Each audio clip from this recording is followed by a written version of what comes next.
السلام عليكم ورحمة الله وبركاته. الحمد لله رب العالمين وأفضل الصلاة وأتم التسليم على سيدنا محمد وعلى آله وأصحابه أجمعين. اللهم علمنا ما ينفعنا وانفعنا بما علمتنا وزدنا علما وعلما تقبلا يا أرحم الراحمين.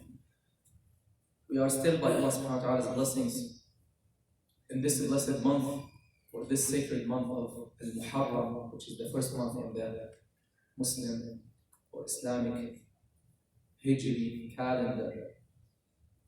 And I think it's very important, at least like to dedicate the month of Al-Muharram every year to talk about the Hijrah, the migration of the Prophet ﷺ and the early Muslims, his companions, his family members. I think we will be wronging those great people, those greatest people. We'll be wronging them and wronging ourselves if we do not talk about what they did, about their sacrifices, and if we don't learn from what they did, and if we don't get inspired and inspire our children and our families by what those greatest people did. They are the greatest people. The greatest people are the prophets ﷺ, and those who followed them, their companions. And our beloved ﷺ told us that Allah chose him. And Sayyidina Ibn Mas'ud, he said that Allah chose the Prophet from among the prophets, and he chose his companions from among the companions of the prophets. So those are the greatest people, radiyallahu anhum wa ardahum. And I think I was thinking or reflecting on what aspect of the Hijrah to talk about. And I think that, or let me ask you, what do you think that the main idea behind the Hijrah? The main idea behind the Hijrah is what? Hijrah is migration from one place to another. Basically, your own hometown. They left from their own hometown. Our beloved sallallahu alayhi wa sallam, when he migrated, he turned back to Mecca and he said, by Allah, Allah knows that you are the dearest of lands to me. And that's every one of us. You love your homeland. You love the place where you were born and where you were raised and where your family is from. So he said, by Allah, you are the dearest of lands to me, and if your people did not force me to leave, I would not have left. So why did he leave? Why did Sayyidina Suhaib, that we're going to talk about, leave? Why did Sayyida Salama radiallahu anha, the mother of the believers, leave? And her husband, why did they leave? Why did they leave? Not only to Al-Madinah, first they migrated to Abyssinia, Ethiopia today. And they migrated another time to Abyssinia, some of them. And then migrated to Al-Madinah. And then there were other migrations. And until now, and until the Day of Judgment, this ruling is there. What is it? What is that ruling? Why did they migrate? What is the main thing? What is the main idea? The main idea is to put Islam first. They put Islam first. That was the main idea behind the migration. The main reason. In reality, if you want, in other words, to put yourself first. To put yourself first. Because what is Islam? When we say they put Islam first, what does that mean? This means they put their Iman first, their Islam, their commitment to Islam first. This means what? This means they have saved themselves. They have put their Akhirah first. If you put Islam first, Islam, what is Islam? Islam are these great teachings. So Islam doesn't benefit from you. Allah doesn't benefit from you. The Prophet ﷺ doesn't benefit from you. Does not need you. Allah does not need you. Islam does not need you. You need to follow Islam so that you save yourself. So the main concept behind Hijrah is what? That they put Islam first. What is the main idea behind Hijrah? Is that they put Islam first. They preferred Islam to their own desires. They preferred Islam to their own money. They preferred Islam to their own towns. They preferred some difficulty to comfort, to temporary comfort. Which is easier and more comfortable for the Prophet ﷺ to be like a king among them and the richest among them and just stay in his hometown, or take that difficult route and be chased by those pagans and suffer the whole way and then have those battles and fights and etc. and losing his uncle and his companions, and which is easier and more comfortable? Of course, just he can stay and be a king as they offered him and give him all what he wants. Just forget about Islam. But that's the idea behind the Hijrah, dear brothers and sisters, is that they put Islam first. And Sayyidina Suhaib radiallahu anhu, he was almost among the last ones who migrated, and he was a poor man when he came to the Meccans. And he worked hard and he became rich. And when he was migrating, and as in the authentic hadith by Imam al-Hakim and others, they stopped him. They said, "Where are you going?" He said, "What do you want?" He said, "You came." He said to them, "Look, my quiver is full of arrows. And you know I'm a very good archer. I can shoot all of you and fight you with my sword until I'm done." They said, "You came to us, you were very poor. أَتَيْتَنَا صَعْلُوكًا. You were very poor. And now you're rich, and you're leaving with yourself and your money. We don't care about you, but you're not going to leave and having all the money you accumulated among us. You invested here among us."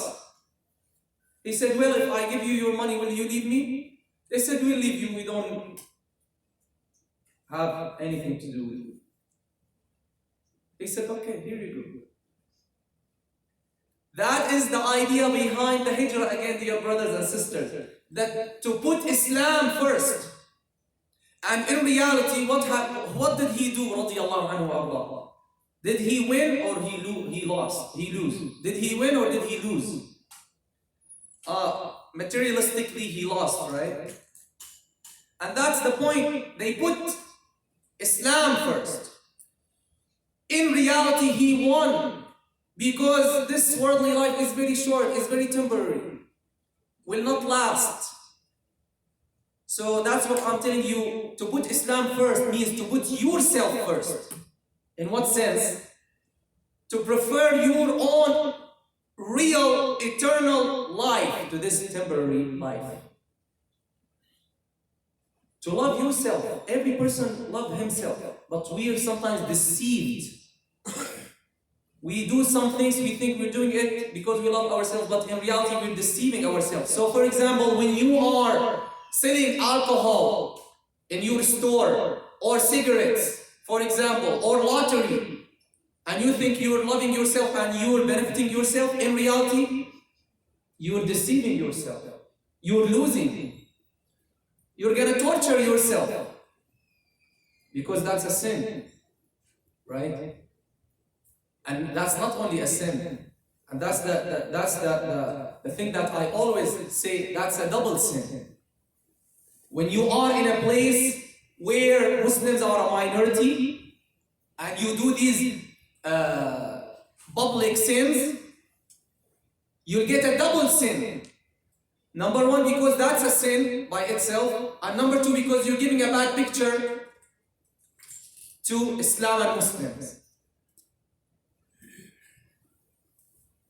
If you're a Muslim, people will know, believe me, they will know very well. They know who's the owner of the store, and now they dig everything from the internet. They know. They know your address, they know your phone number. They know everything now, unfortunately. There's no privacy anymore. But that doesn't matter for us as Muslims because we have great morals that we should be proud of. So when you're selling these harmful things to people as a Muslim, you're giving them a bad picture of Islam. When you're a student in a public school, your kids are students, and they don't care about their cleanliness, they don't care about their study, they cheat, they deceive, they say foul words. They're getting, you and them getting double sin because they're giving a bad picture of Muslims. Because here in this country, we're ambassadors to Islam. That's what we have to keep in our minds. We're a minority, we're the ambassadors of Islam. Our ancestors, when they took this role, they changed the countries to which they migrated into Muslim countries. Look at Indonesia and Malaysia, for example. There were no armies that went there at all. There were no Muslim armies that went there. And this is just one proof of the big lie that some people spread, that Islam spread by the sword, etc. There were no. Indonesia is the largest Muslim country in regard to the population. It has the largest number of Muslims. And no army was there or went there. It was those great Muslims who understood their mission in life. So Sayyidina Suhaib, back to him, what my whole point today is to put Islam first in your life. And when you're putting Islam first, in reality, you're putting yourself first. Because Islam doesn't need you, Allah doesn't need you, the Prophet doesn't need you. When you're following Islam, you are saving yourself. You are securing your eternal real life. And look at this meaning that is clear in the words of our beloved sallallahu alayhi wasallam, the best teacher. When Sayyidina Suhaib caught up with the Prophet sallallahu alayhi wasallam and he was still in Quba. He did not enter al-Madinah yet. And you know he established the first masjid, right? In Quba. In Quba there, I'm not sure if in some dialects or some languages it's Quba, but I know it as Masjid Quba. Anyway, Quba. He said, sallallahu alayhi wasallam, when he saw him, he said, رَبِحَ الْبَيْعُ أَبَا يَحْيَى. Your trade is a successful one. You have won. 3 times he told him. He said, Ya Rasulullah, who told you what happened? It must be Jibreel. So Allah subhanahu wa ta'ala inspired to him what happened. And he told him already, don't worry, Suhaib. Don't worry, Aba Yahya, father of Yahya, that was his title. You have won 3 times, he told him. That's what I'm telling you, brothers and sisters. He put Islam first. So he had himself first. He won. Radiallahu anhu. Money can be compensated. You can make other money. Everything can be compensated, but not your eternal life, not your religion, not your iman. If you lose it, you lose it. You lose everything if you lose your iman. That was one example of the hijrah. The whole idea behind the hijrah, I think, is to put Islam first. To prefer Islam to your low desires. To prefer Islam means to prefer the eternal life to this worldly temporary life. The other example of those great people who put Islam first and who migrated is the family of Salama radiallahu anha wa Allah. Sayyida Salama, Hind bint Umayyah. Hind bint Umayyah. Bint from the tribe or the clan of Al-Mughira. They accepted Islam early. And they migrated to Ethiopia or Abyssinia in the old terms.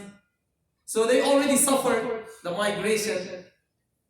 And of course they did not take a plane or a train, right? So they suffered that journey to a place where they don't know the language of its people. it's very far, etc., etc. Still, when they returned, again, they wanted to migrate because they want to be with the teacher, sallallahu alaihi wasallam. They want to be with the teacher. Basically, if the Prophet sallallahu alaihi wasallam migrated, as our Sheikh used to say, may Allah have mercy on him, the late Grand Mufti, he would say if the Prophet sallallahu alaihi wasallam migrated to Aleppo, once the Muslims migrate to Aleppo as well.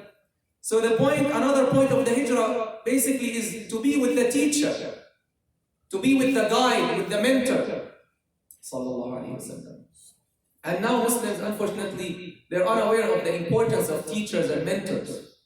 Many people, they send me messages, Wallah, my son is not praying. Wallah, my son, please talk to him about the importance of being obedient to parents. MashaAllah, he's 7th grader or 8th grader, and now you want us to talk to him and solve this very complex tarbiyah problem that you have lost for years. Now, in one call or one meeting, you want to solve it? Since he's a 1st grader, you have to get him to the masjid. A 1st grader,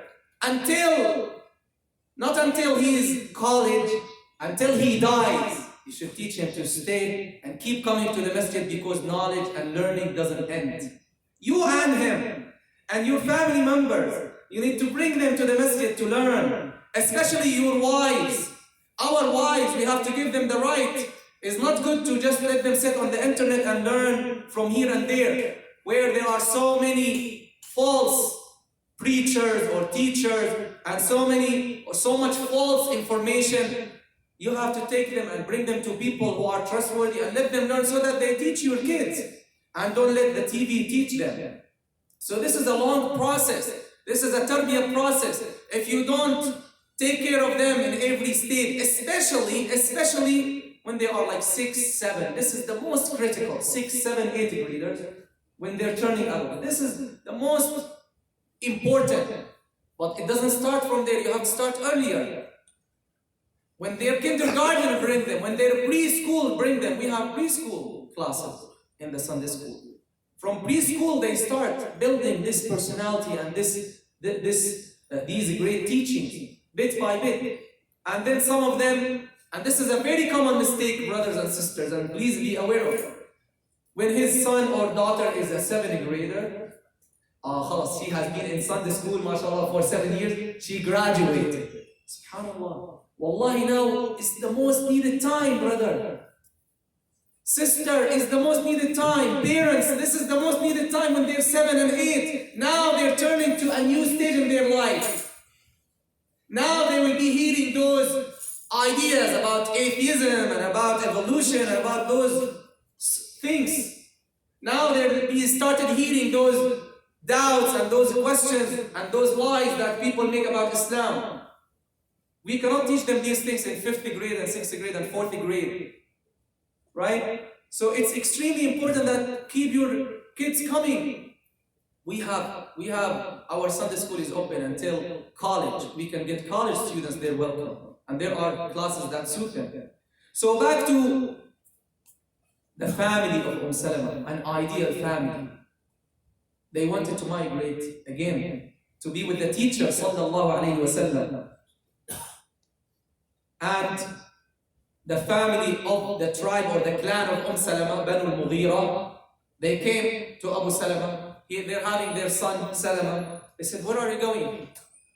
Wallah, we cannot control you. You want to go, you can go. But keep our daughter. You cannot take our daughter. So they took Salama, his wife. By force, they took her from him.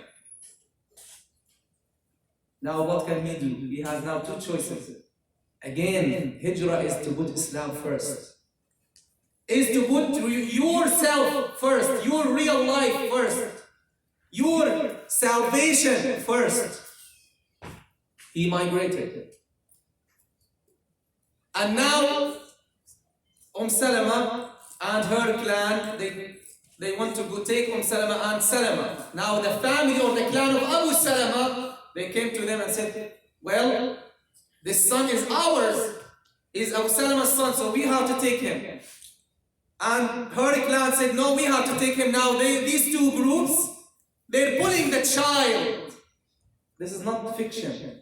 This is a reality. This is an incident that is authentic in our history, like which there are so many, starting pulling the child right and left until they wrenched his arm and they took the child. So now the father is migrating to a new country, a new place, and the mother is with her clan and the son with the father's clan. Are we not wronging those great people if we ignore their stories and their sacrifices? Are we not wronging ourselves if we do not learn from those giants? If we don't teach our families about those greatest people? If we don't try to follow their footsteps? Until now, 1400 years ago, we're talking about them and we're saying, Radiyallahu anhum, may Allah be pleased with them. And we name our kids after them.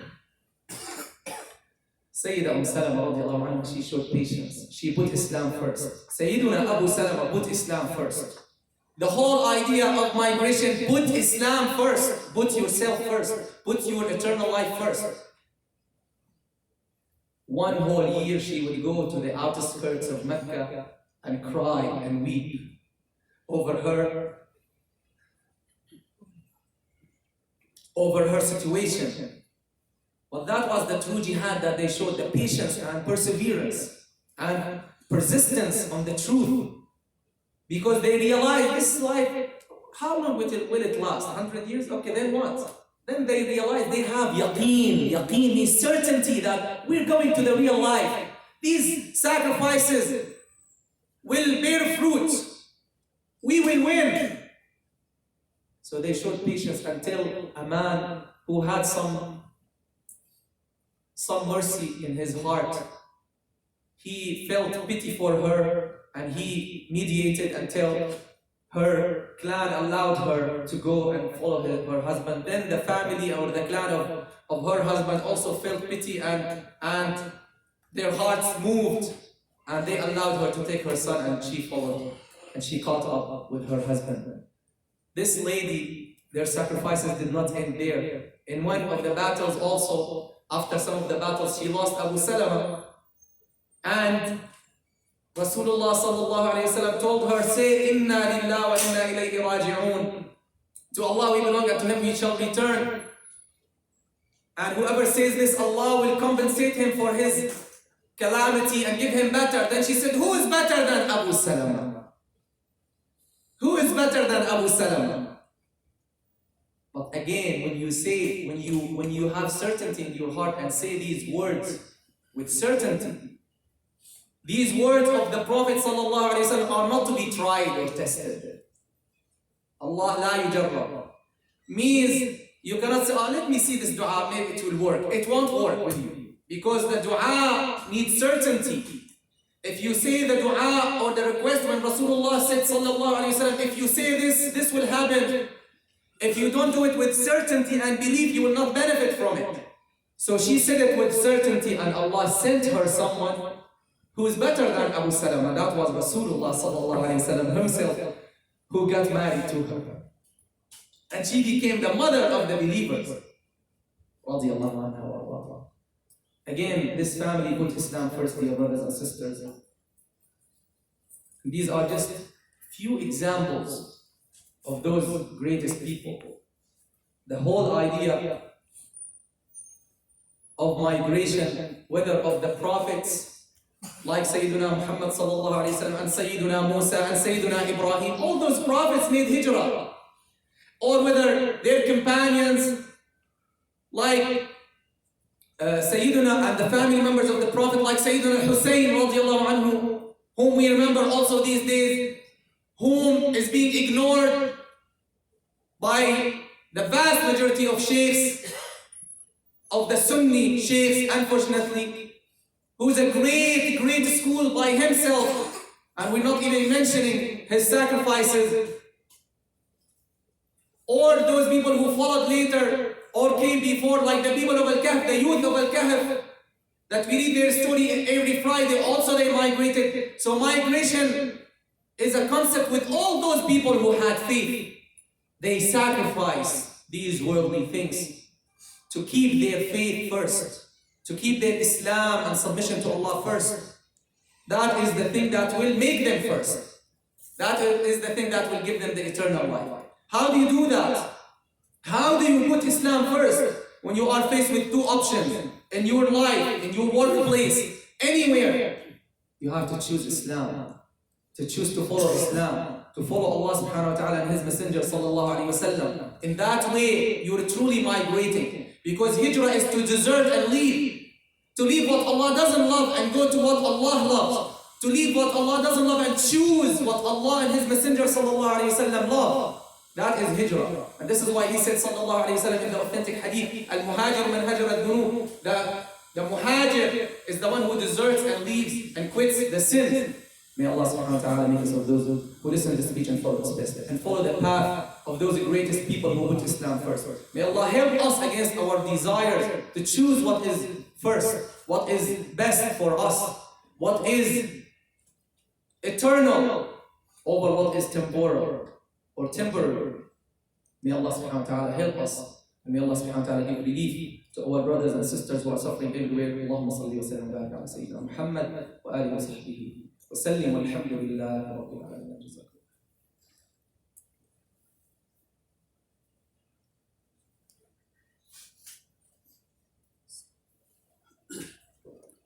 Assalamu alaikum.